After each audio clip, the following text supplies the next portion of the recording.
I'm Leah Stewart. I'm the director of the Swanee Writers Conference, despite having not yet actually had the opportunity to hold a Swanee Writers Conference. And we're really grateful to our readers for kicking off our virtual reading series, and all of you for taking time out of your evening to tune in.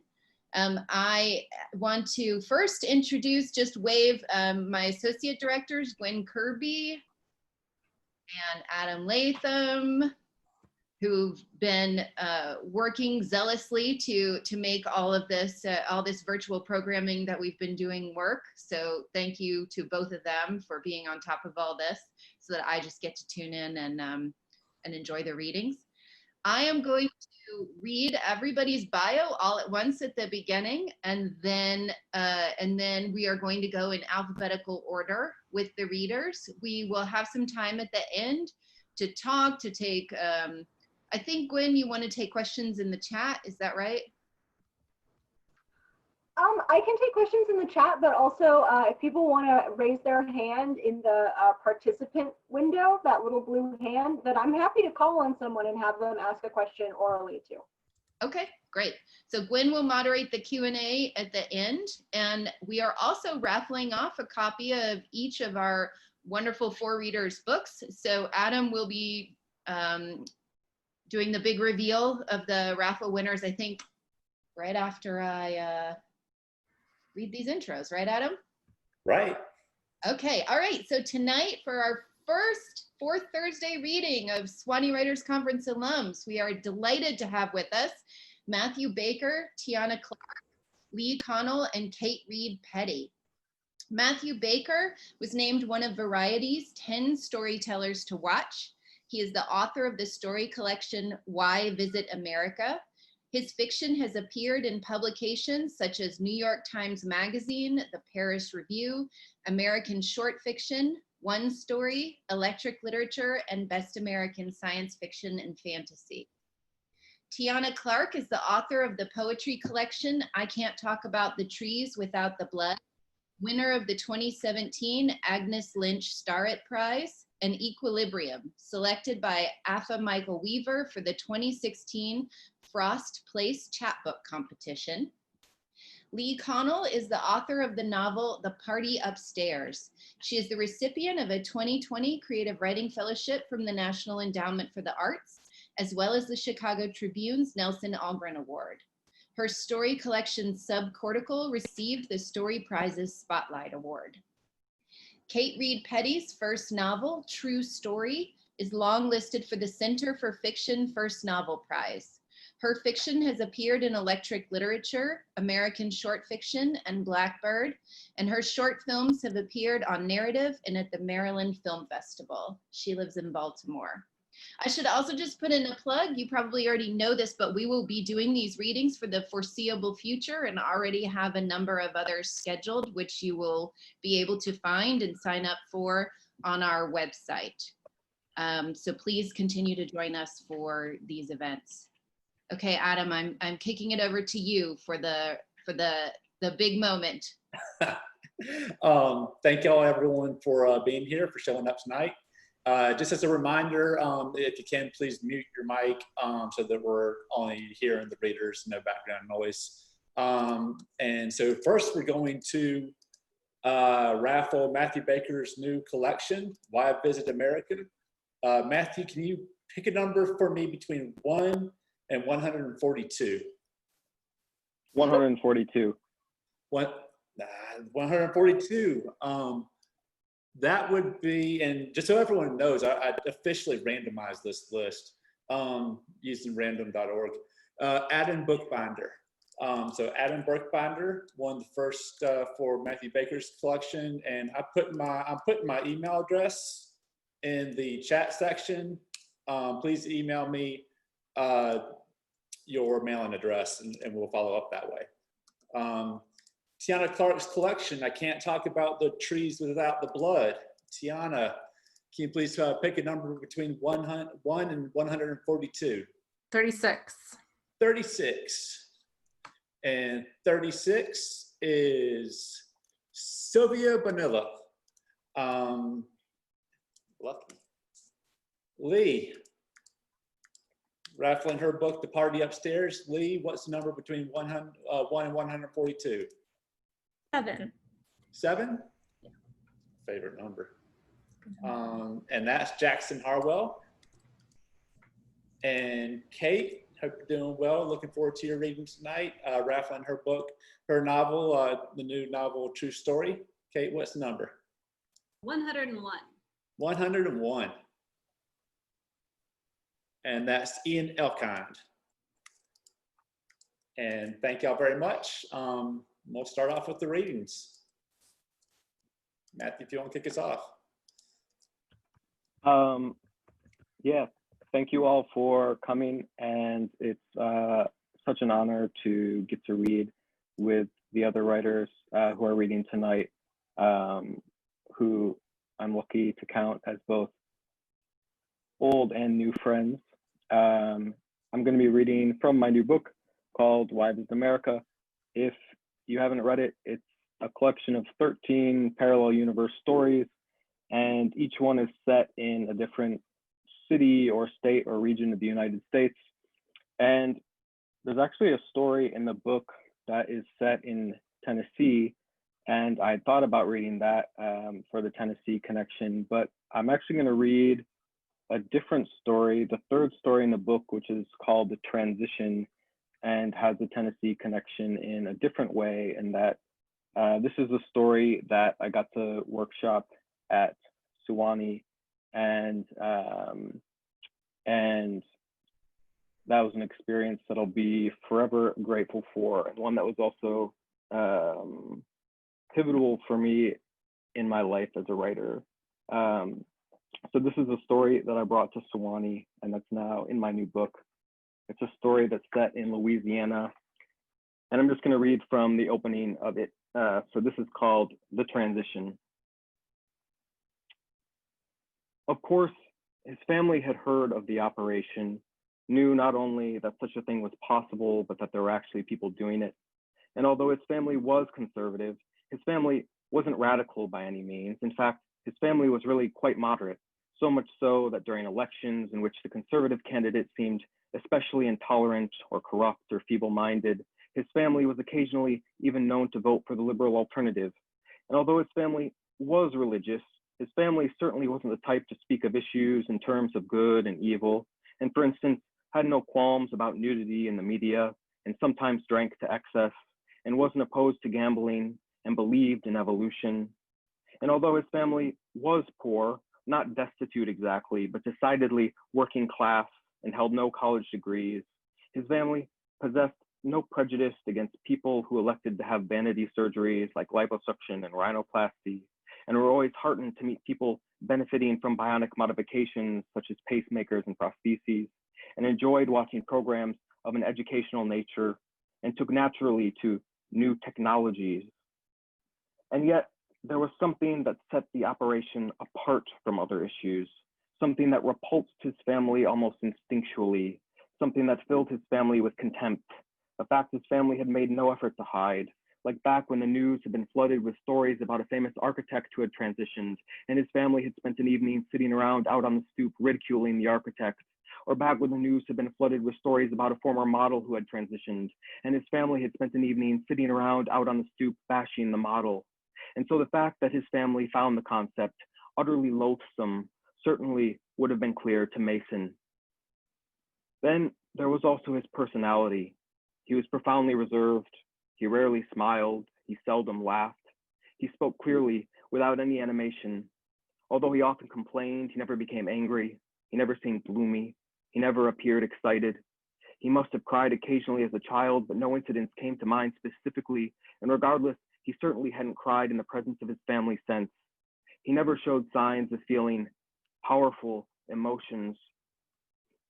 So, considering that he was showing signs as he sat there at the table, that his hands were trembling, that his voice was shaking, that he was so nervous that the feeling was actually affecting him physically, and that he really wasn't in the habit of joking about this type of thing, or, quite honestly, joking about anything, there seemed to be no doubt that he was serious when he interrupted a moment of silence to announce, or rather confess, that he was planning to have his mind converted to digital data and transferred from his body to a computer server.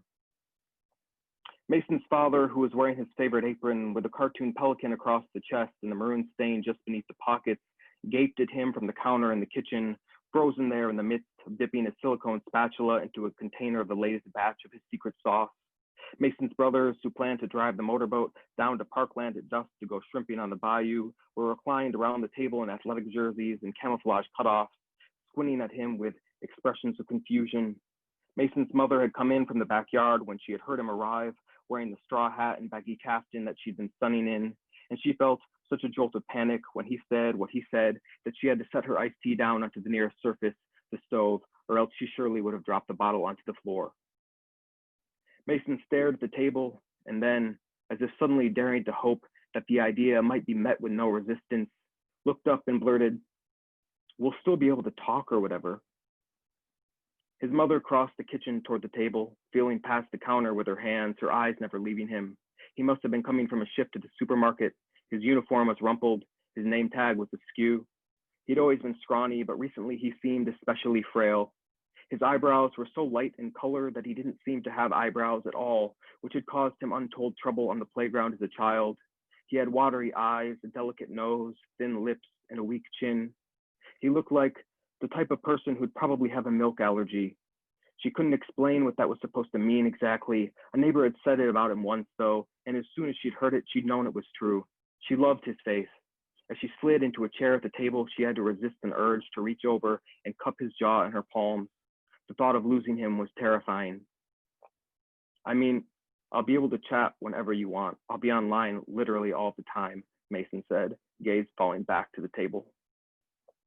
His mother turned toward the counter, searching for some indication of how his father was reacting to the announcement. The heat from the sun was already leaving her skin, and the sensation seemed almost like a manifestation of her fear, as if the emotion were sapping the warmth from her skin as the feeling spread. She had been relaxing in a canvas lawn chair all morning, sipping from that bottle of iced tea, watching with amusement as sparrows hopped along the branches of the tree, basking in the occasional gust of wind that rushed across the backyard, letting loose tremendous yawns, stretching her limbs out, rubbing her eyes with the heels of her hands, scratching her belly periodically when the urge struck, savoring the tart aroma of the charcoal burning in the grill, enjoyably conscious of being dressed in a bright kaftan and floppy hat. Coming in from that realm of bodily pleasure, to be confronted with somebody who wanted to leave all that behind was intensely jarring. She didn't understand what he could be thinking. Over by the counter, his father set down the spatula. "You do realize that not having a body would mean not having a body," his father said. "Yes." "As in never again," his father said. "Yes." "What the hell is wrong with your head?" his father said. His father swore only when he was deeply afraid, which told his mother that she wasn't the only one taking the announcement seriously. Despite how grave the situation was, however, his father apparently really did need to check on the grill before the ribs burned. Scowling, with the hem of his apron flapping at his shins with every step, his father marched out the door into the backyard. Mason, who had been staring intently at his knuckles during that brief exchange with his father, glanced back up again.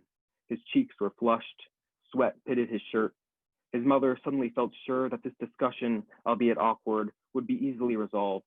Years from now, his family was going to look back on this moment and laugh about his mistake, like how the family still joked about the time that one of his brothers had considered quitting his job in order to sell dietary supplements for a company from door to door, until the family had explained to him that the operation was obviously a scam, or how the family still joked about the time that one of his brothers had considered starting a jazz group, until the family had explained to him that yes, he might love the drums, but honestly, he had no rhythm and he didn't belong anywhere near a stage. Certainty spread through her, and a bit of pride that she had been the one to realize that this was all a misunderstanding. She felt so relieved that she had to suppress a grin. "You're just not thinking," she announced. "About what?" Mason said. "I don't know what put the idea in your head, but you're not like those other people doing it. There's too much you'd miss about having a body," she'd said. She could tell from his stare that she hadn't yet convinced him, and she folded her hands together, searching for an example. "Like dancing," she exclaimed. "I hate dancing," Mason said. "Oh, you do not," she said, and then she fell silent because she knew, of course, that he did. Until now, his brothers had been sitting back observing the scene, picking their teeth, biting their nails, but his brothers finally exploded. "What the heck, bro? Where did this even come from? How could you actually want something that messed up done? Our own flesh and blood?" His oldest brother leaned in. You'd even give up sex, his oldest brother said. Mason didn't reply, just gazed at the centerpiece, a vase of wildflowers. What about sex, his oldest brother demanded. Mason gave a faint shrug. More trouble than it's worth, Mason said. She had never seen his brothers look so offended. His oldest brother sat back, knitting his fingers behind his head with his elbows thrown wide in a posture of dismissal, and sneered, well, who cares if you want it done? You'll never have enough money to pay for it.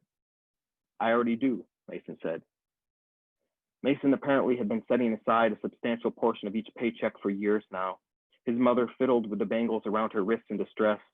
Back when his family had sat around mocking the celebrity chef who transitioned, back when his family had sat around trashing the piano prodigy who transitioned, he must have been saving up money for the operation even then. He had sat there and had listened to his family call people like that monsters, and had secretly believed that he was a person like that all along. The thought stunned her. Mason stared at the table, then glanced back up with a desperate look, exclaiming, I hate having to deal with clothing.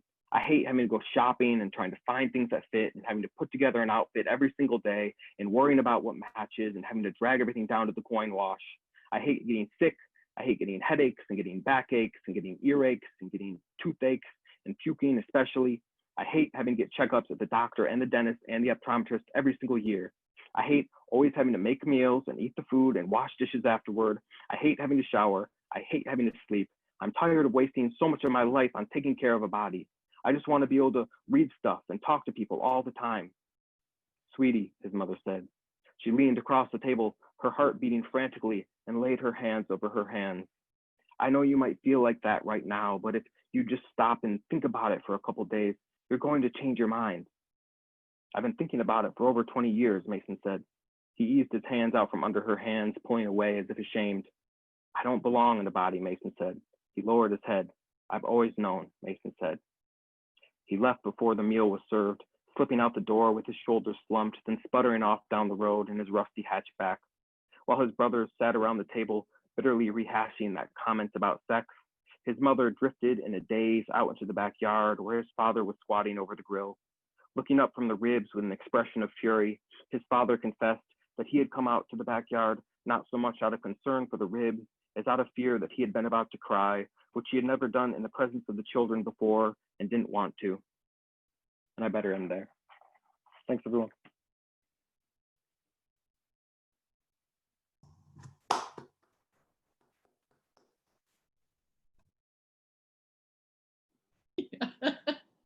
Okay, now we have Lee Conell.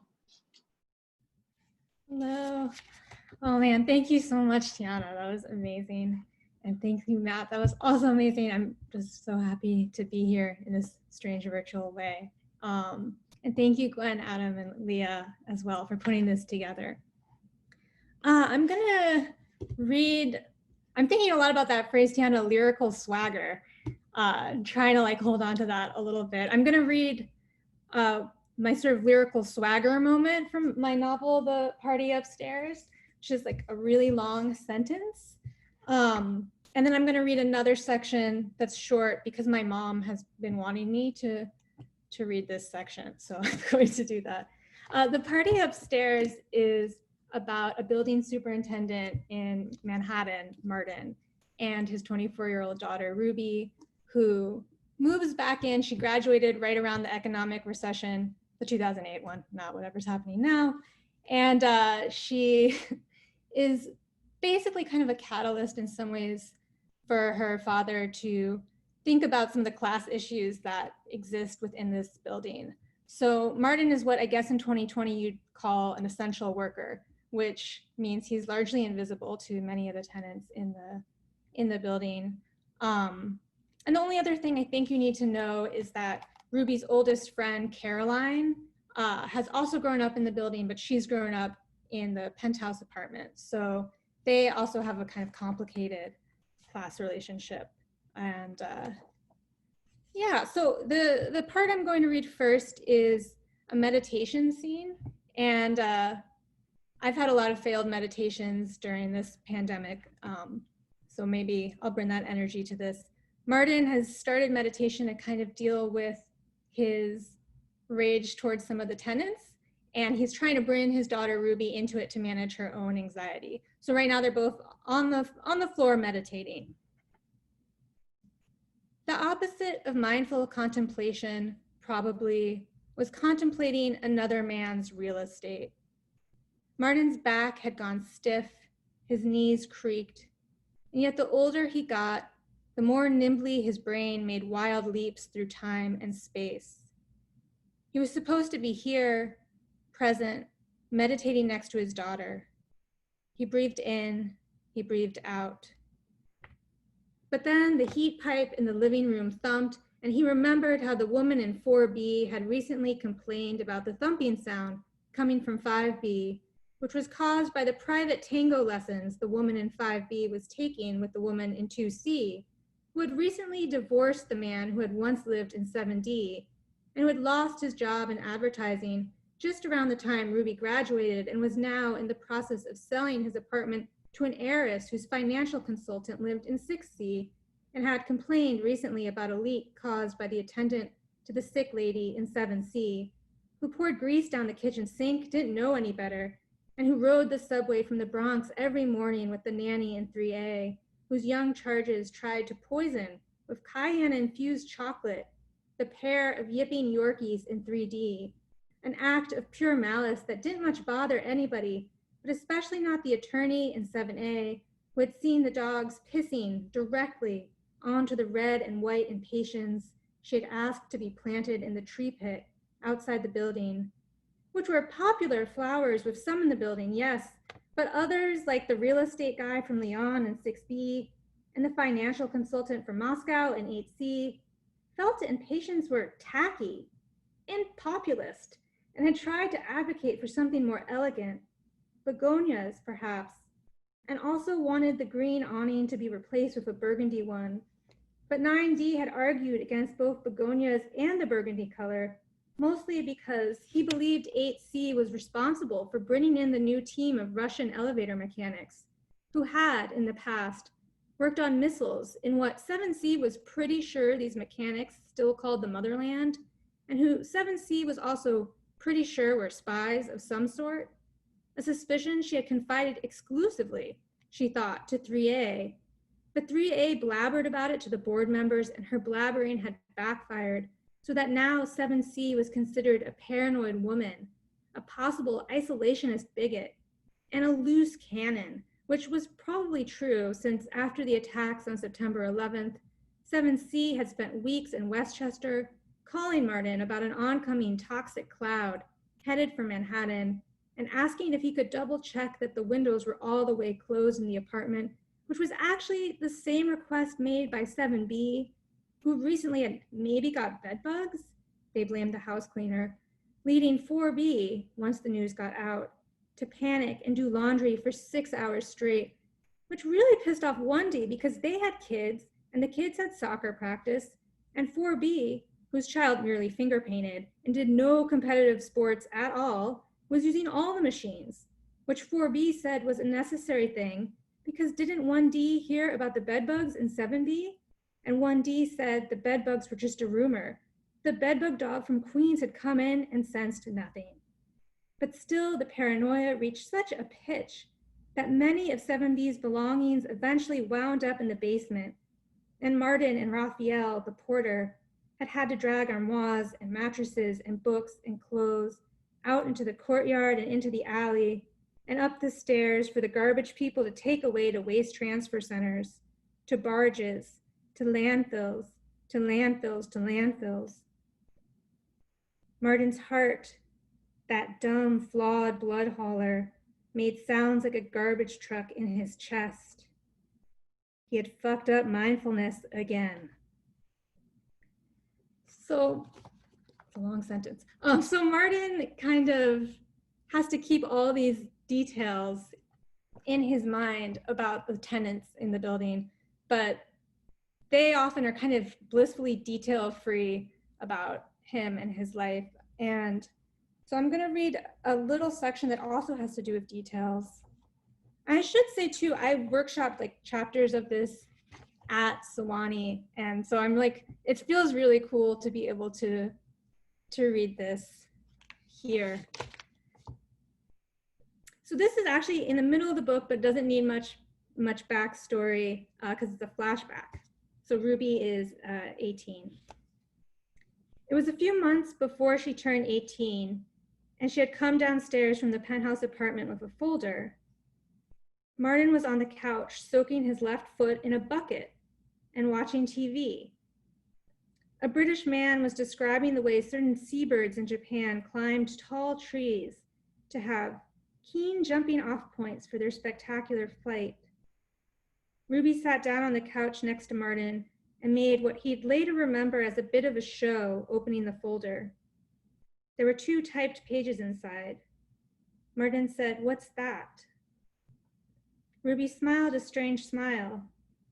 "Caroline gave me an early draft of her college application essay to read." "What, to edit? I thought they hired some private counselor person for that." "It's not to edit. She wanted to clear it with me." "Just don't tell her I let you see. Her dad would probably find some way to sue." She held out the pages, and after he rubbed his hands on the rolled up legs of his pants, he took the essay from her. "You don't have to wipe your hands," Ruby said. "It's not a sacred document." "It's just a habit," Martin said. "But it reminds me of a story Miss Ramser told us in drama class once," Ruby said. "All these people were rehearsing a play, and Brecht was the director, and this actor couldn't get the scene right. Do you know Brecht, Dad?" "Not well, but kind of," Martin said. He definitely heard Lily call things Brechtian more than a few times. "So the actor is playing a worker in a factory, I think, and the employer hands the factory guy something, and the scene wasn't right. There was something off. And Brecht calls in the woman who is cleaning the theater." "The cleaning woman," Martin said. "Yeah, and Brecht says, 'Excuse me, miss, but would you hold this?' And he holds out a blank piece of paper, and the woman wipes her hand before she takes the paper, which is when the actor playing the factory guy realizes what he was doing wrong when he was acting out the scene. He hadn't wiped his hands when he was given the document." How hard did the cleaning woman's heart go when that Brechtian motherfucker called her forward? "I only bring this up," Ruby said, "because I don't think you need to wipe your hands to hold Caroline's essay. She's not your superior, Dad. She's your daughter's friend." "What happened to the cleaning woman?" "I don't know. That wasn't in the story." It wasn't in the story. "I guess she went back to cleaning." "Did they give her a raise after that?" "I don't know," Ruby sighed. "The lesson was about the power of detail, not about the cleaning woman." It wasn't about the cleaning woman. Miss Ramser didn't think to have them wonder about how the woman herself was probably wondering when they called her over, if she was in trouble. Had she been accused of something? Had she lost her job? That woman lived on as a nameless example in how to accurately capture the working class for the rich people showing up to see a play. Martin handed back Caroline's college essay to Ruby. Then he dipped his hands into the bucket of water where he was soaking his left foot. He got his hands nice and wet with toe water, and then he reached out for Caroline's essay and took it from Ruby without wiping his palms. "Is that better?" he asked. "Jesus, Dad." He said, "I sure hope the cleaning woman found a new job."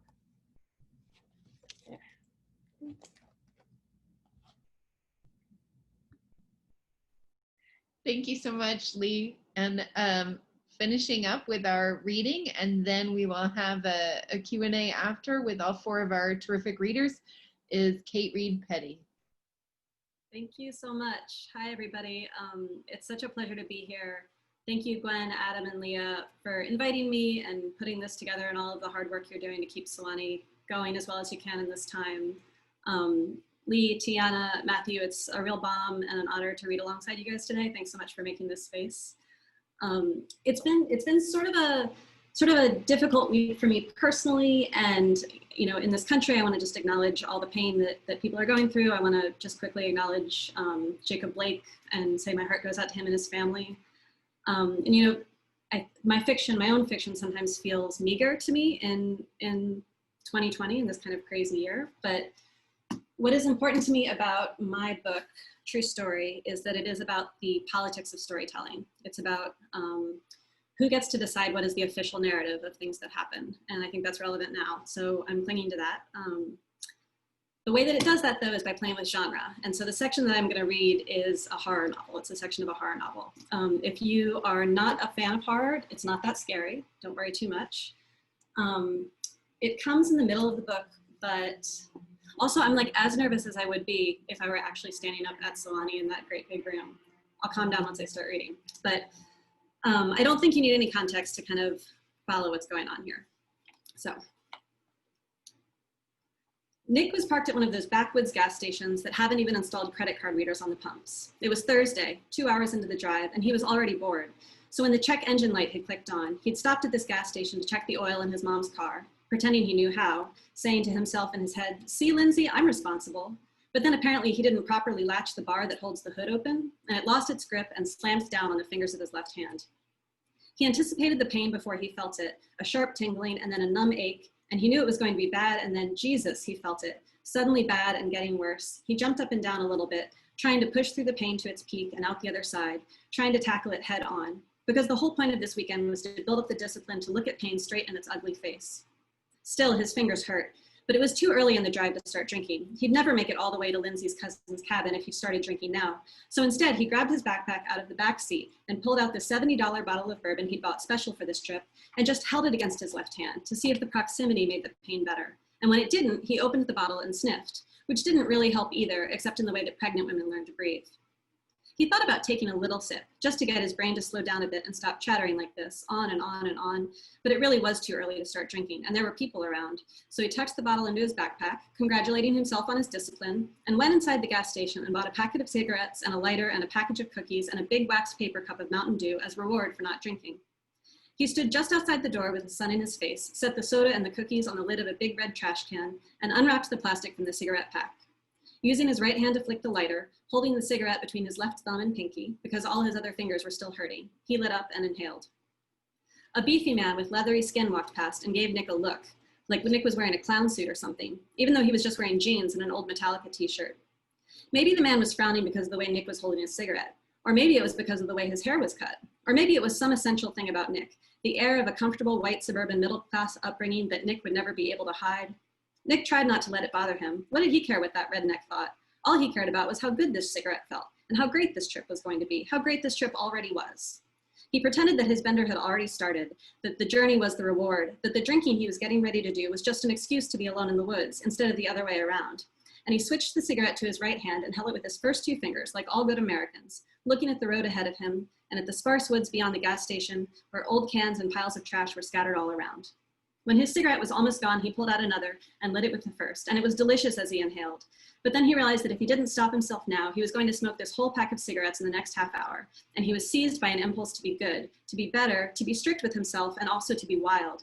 He started throwing cigarettes away, 3 or 4 at a time, enjoying the recklessness of it, the discipline and masochism, plus the sheer wastefulness. He really was such an asshole, wasn't he? Yes, you're right about that, Lindsay. And this was truly going to be a weekend of nonsense and chaos, a personal pan pizza-sized performance art piece. Hey, asshole.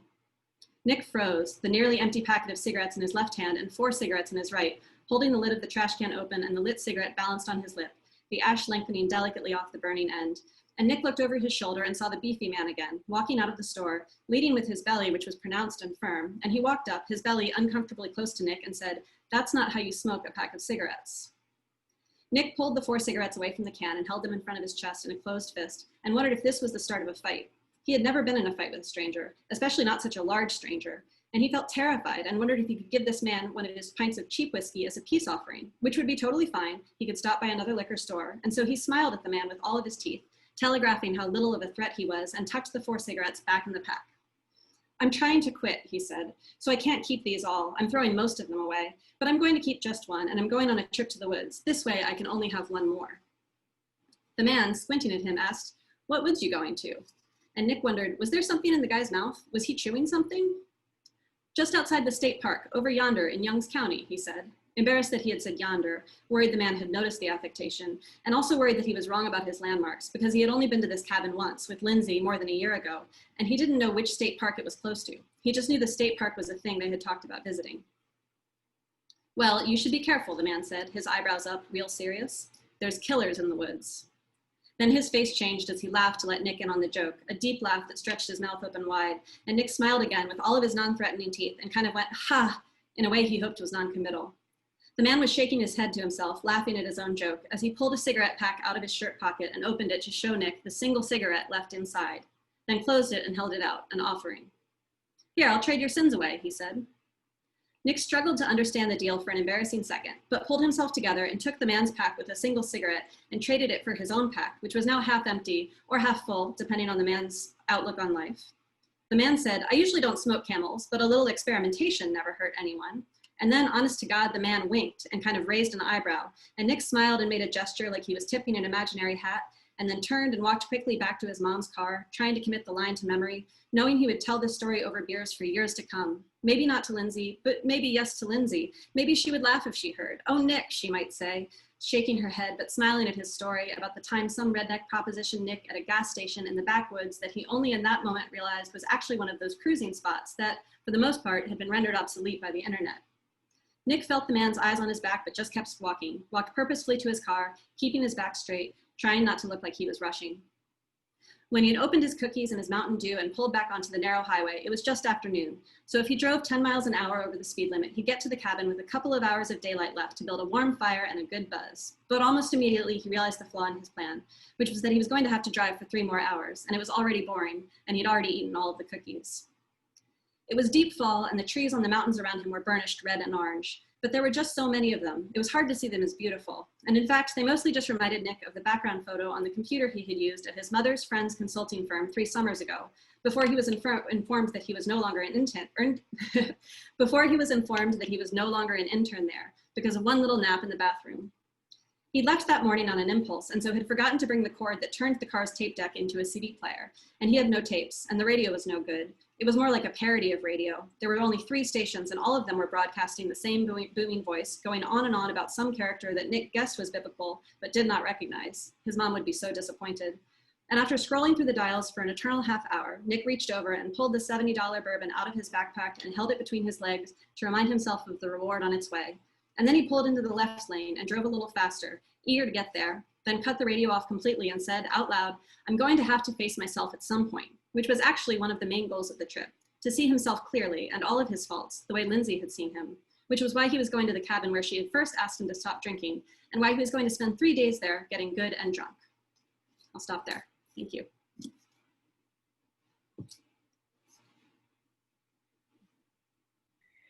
Thank you so much, everyone. That was such a great way to begin. If you don't mind me indulging myself for a second, I'm going to ask a question to start, and I think I'll ask Tiana to answer it first, since she read poems that are in response to the current moment. I'm wondering, just thinking about what Kate said about feeling like she doesn't always know whether her own work is somehow adequate to respond to the current moment, how the 4 of you are dealing with that, thinking about that, choosing to write in response to the current moment, maybe not writing. And I think one of the things that a lot of us are asking ourselves is, as writers, as artists, to what degree should we be trying to respond right now to these things that are happening in real time? Anyway, that's a long enough question. So Tiana, if you don't mind, I'm curious about, because clearly those poems are very new. Thank you for sharing them with us. And you're obviously writing in response to things that are happening right now. Yeah, am I unmuted? I think for me, even though these are new poems, my work in some sense has always been doing this work. It's always kind of been disrupting and subverting and responding back to the times. There's a quote from Nina Simone that I always think about and carry with me. It's just, how can you be an artist and not reflect the times? And I think that was something that I butted heads with some of my professors in my graduate school program, because there was this sense that you don't want to have a time stamp on your work because you're working towards legacy or mastery. But I think what was important for me to define in graduate school is that I was actively trying to kind of work against that idea of what is legacy, what is mastery, what is the traditional Western canon, who gets to say what gets in and what gets out. And so I love pulling from pop culture, current events, what's happening. And for me, that's a major theme of Black literature. It always is in response to kind of what's happening in the world around it. And so for me, I let my work speak for itself. You know, in response to people are having the call to write about what's happening, I think Toy Garricott just had a new poem come out, I think in Poemaday on poets.org. And the first line was like, I'm so tired of having to write about this. And so I think a lot of POC poets are feeling just extreme exhaustion right now, because again, we've always been doing this work. And sometimes I actually feel like I don't want to always have to write that poem. Sometimes it has to come out. I always say that poems are bodies that remind us of our bodies. And so sometimes that frustrated poem has to come out of me sometimes. But I do think it's an interesting time right now for other people to be writing and doing this work. I think a lot of people are trying to be allies right now. I think there's a really great essay you should check out. I've told my Swanee students about this essay. It's from Major Jackson, and it's called The Big Silence Mystifying, or it's the Big Silence Mystifying Big and Black. It's a combination of one of those words. I think I've put them in different orders, but it's by Major Jackson. He talks about basically that more white writers need to talk about race. This can't just be this vacuum of Black writers writing about it. But he said, if you're going to write about it, here's all the ways that you can't do it. And here's all the ways that you've messed up. And so he pulls poems from the past of kind of eroticizing the other, focusing way too much on the other. And he goes, but we need you, like, let's do this, but know that it's going to be messy and know that like, we got to get through this, but here's the things not to do. And I think what I often see when white people do write about race is that it doesn't implicate the self enough. And T.R. Hummer came to Vanderbilt once and he said something really interesting. He said that when you write about race, for him, he was like, you can't just put your hand in the garbage disposal. You have to turn it on. You have to be implicated somehow. You have to come out of that poem bloody. And I thought that was a really interesting thing for him to say. And I think that's for everybody. And I don't know, I've just said a bunch of things and that's all I have to say.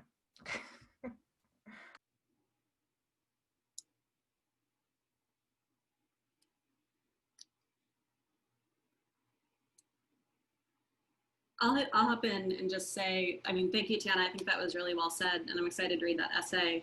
I feel similarly about, I mean, the section that I read from my book is from a very flawed man's perspective, and he is, in the context of the larger book, a bystander to a rumor of a sexual assault that happens in his high school earlier.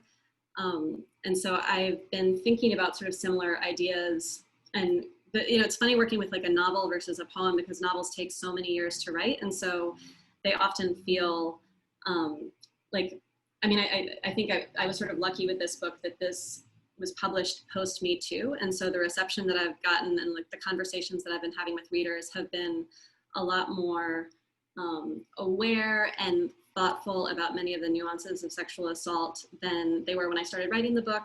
And even when like, there's some, you know, going back to 10 years ago when I first started trying to write this book, when there was a couple things that made me really angry and I was trying to find the way to put these into words. But yeah, I definitely, like one of the things I think about with this is trying to look at what the bystanders and what the people who all around us, what our entire culture are saying about stories and how we're listening to some people and not others.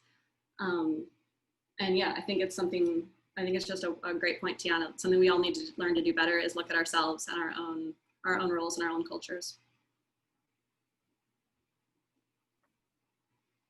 I can hop in too and say that that absolutely, yeah. I don't know if I would feel an urge to write if I wasn't writing about the social and political issues of the moment, and the Why This America in particular.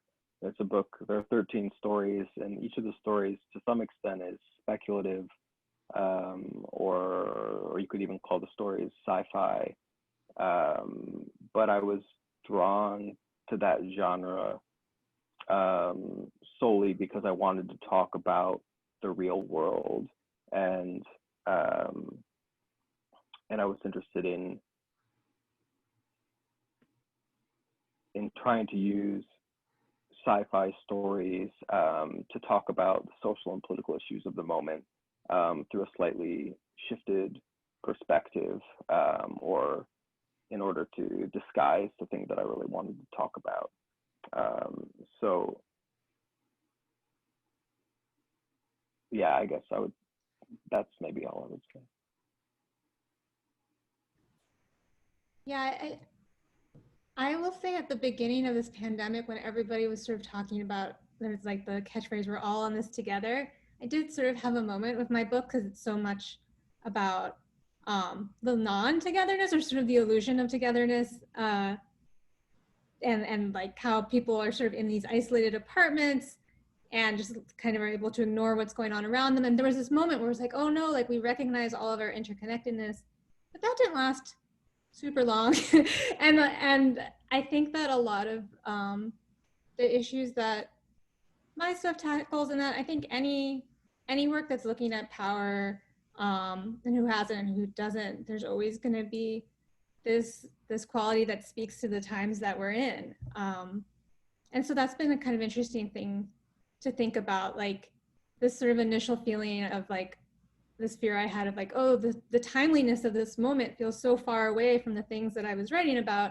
And then very quickly realizing that, no, those things sort of stick around and get exaggerated in certain moments. I don't know if that was like a heartening pep talk for me to realize like, oh, this inequality still exists in these serious ways. But it was interesting to think about how these illusions of things changing are actually illusions that fiction and poetry can poke at. And yeah, that's been useful in terms of like writing during this time for me to think about.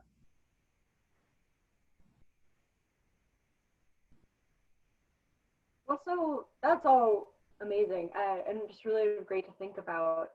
And I would love to help moderate any further questions. So if you would like to put a question into our Zoom chat, I'm happy to read questions from there. If you'd like to ask it yourself, oh, we have someone doing a wonderful job modeling the behavior. Sarah Kersey has beautifully put up her blue hand in the participants section. So if you would like to ask the question yourself, go ahead and just raise your hand virtually, and I will go ahead and call on you. So Sarah, please take it away. I haven't been complimented on good behavior in I don't know how long, so I'm gonna take that. I'm gonna hold that real close. My question's for Tiana. My desk is kind of long, and I just kind of had to like surreptitiously reach for a note card real quick. And I did a poor job of being like inconspicuous, but two things that really jumped out of your new work: the line that sometimes trauma doesn't have to settle, or excuse me, sometimes trauma doesn't have to startle the story, and I write needy ass poems for all the sad bitches in me.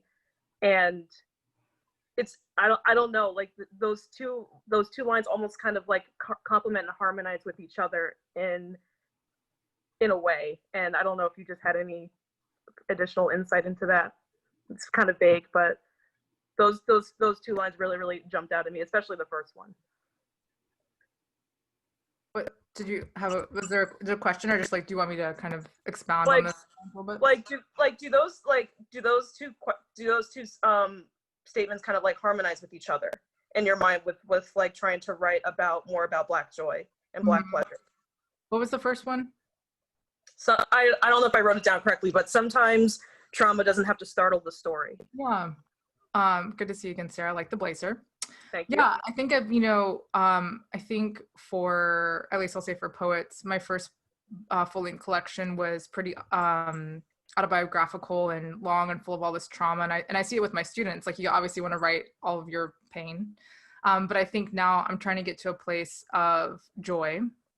And especially when you go on a book tour and you read all these like really intense poems all the time about slavery and your trauma, it can be, you almost reenact your trauma for people, and it can be very damaging.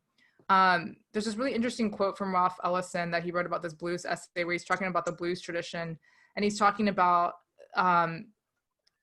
this idea that, is it possible to transcend your pain? And I don't know if you can, but I'd like to at least attempt to reach for it. I mean, I think that's what all writing is trying to do, is to reach for something that's you can't fully grasp, right? That's kind of always elusive. And so I'm interested in this next collection to kind of,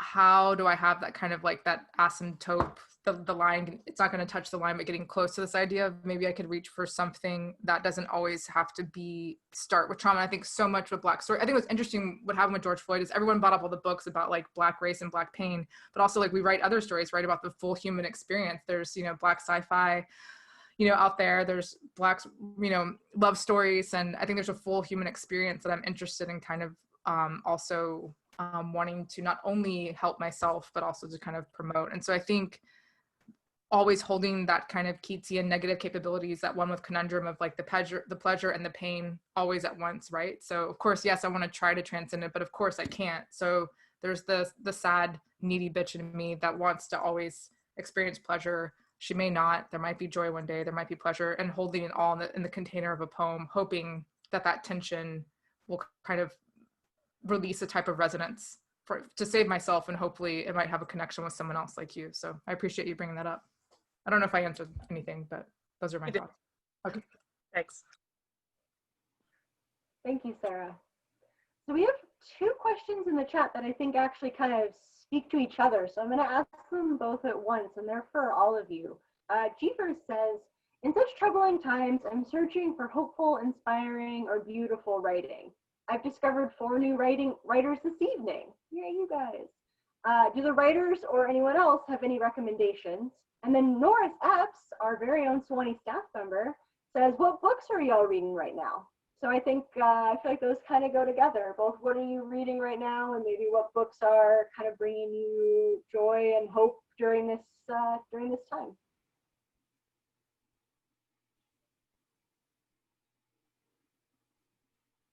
I just finally read Ferrante's Neapolitan novels for the first time, which to me felt like the perfect quarantine read, in that those are novels in which you're immersed in this giant community. And I think feeling part of a community and having social interactions with a wide variety of people is something that I've been missing in quarantine life. And while those novels also have many dark moments, they're books that, for me at least, were ultimately uplifting and are just so funny and such a compelling read that I was glad that I found those in this time.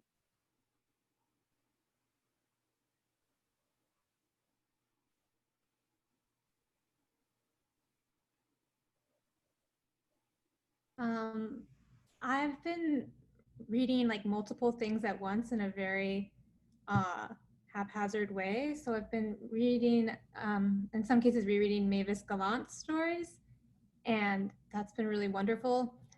But I've been pairing them with Samuel Delaney's Dahlgren, which I don't actually read a lot of sci-fi, and it's this 1,000 pages, sort of apocalyptic city that they're wandering around in.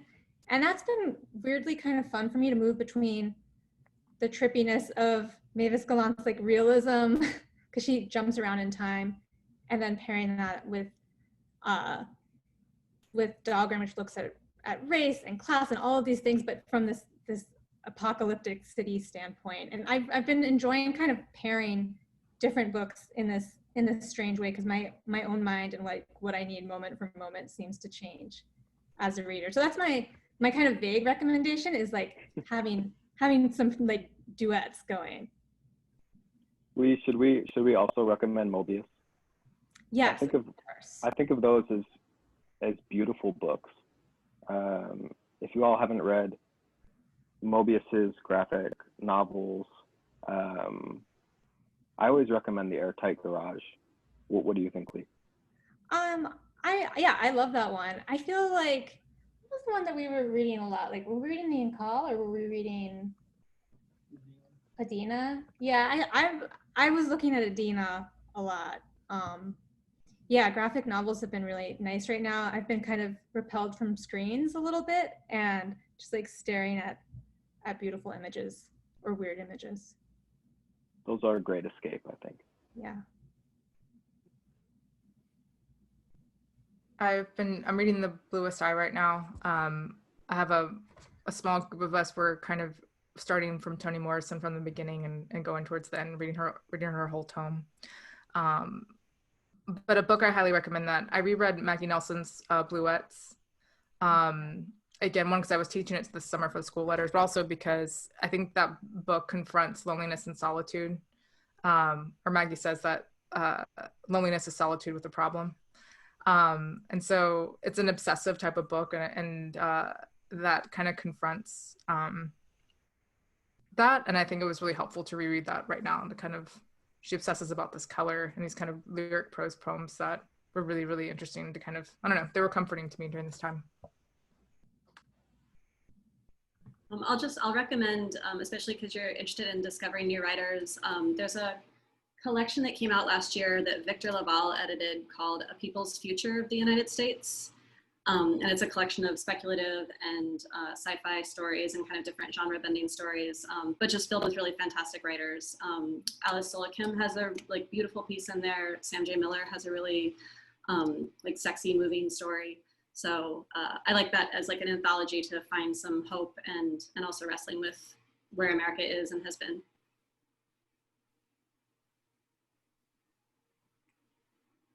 Thank you. Yeah. We don't have anyone in our queue. Does anyone have any burning questions? This is your moment. I'll ask a question if I can fill time. Is that allowed? I mean, we don't need to fill time, but if you have a question you'd like to ask. Not to presume to fill time, but just I feel like maybe we could end on a hopeful note. I'm always curious, like, what innovations and what like positive little moments of joy, to your point, Tiana, like little moments of happiness have you found in quarantine, or what are some routines that you all are clinging to right now?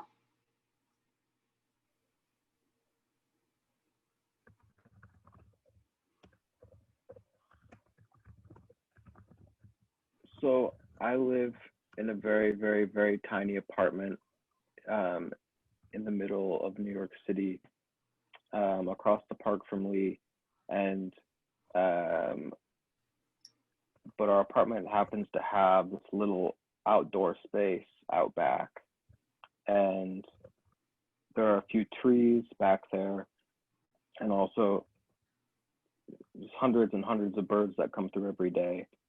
And before quarantine, I really took that outdoor space for granted, but it's given me a renewed appreciation for just sitting outside in the sunlight and being able to listen to the trees and the birds. And there are so many tiny pleasures or joys like that I think I had begun to take for granted, or had been taking for granted for years or decades even. And for me, that's one of the few good things that's come out of the pandemic experience, at least. I just want to say really quickly, Adam and Gwen helped me link the essay I was mentioning by Major Jackson in the chat. I highly recommend if you want to just bookmark that or save it for later. It's a really great essay. I have also been getting outside as much as I possibly can. I try to do daily walks and just get outside of the house. And I often on my walks just try to look up, because I feel like so often you just forget to like look up. And the beginning of quarantine was really debilitating for me. And then I've never been a morning person, but routine has been really helpful. So I have this really intense morning routine. You were mentioning that in your story, the meditation kind of failing in your story, Lee, but I've been trying to really meditate hardcore. It's really been helping, but some days it's better than others. So I was laughing during your story of just like, there's some days where this is not going to happen, but it's been really interesting to focus on my breath and focus on those moments. Cause I think oftentimes I'm a professor, and also just, I think a lot of us writers, we just can get burned out really easy. And I've been really trying to focus on my self-care routine in the morning, and also putting my writing and working my book first before all the emails, before all the student work, because I kind of had an inverse relationship to all of that beforehand. And if I can take care of myself first in the day, at least I feel a little bit better. And that's been helping me kind of survive. I will say, like, a failed meditation, failed is the wrong word, right? It's all supposed to be some kind of lesson. I don't know. But so mine is very easy. We adopted a kitten right before everything really went down, like March, like 9th or something, like right before. And we named him Mobius, not knowing how important Mobius would be also to our quarantine sanity. But that's just been really nice. And I haven't had like a pet since I was a kid. And just having, even though it's like a cat, just like having something that's not me to like take care of in this way has just been so nice. And he's very, very cute and sleeps on his back as well. So yeah, I think that's been this sort of unexpected source of joy, like to take in this animal and then very quickly to have him be one of my major social interactions that I have every day. We've become almost like creepily attached to our little plants and herbs that we have growing in the apartment. Every day we have to check in with them now. Do they have names? Well, we haven't named the herbs, but maybe we should also name the herbs. We should have just gotten a kitten.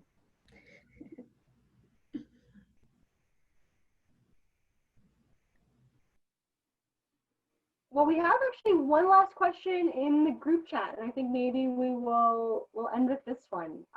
Lolita White asks, this question is for Tiana. How do you navigate through the long poem? Thank you, Lolita. So good to know you're here. Miss you.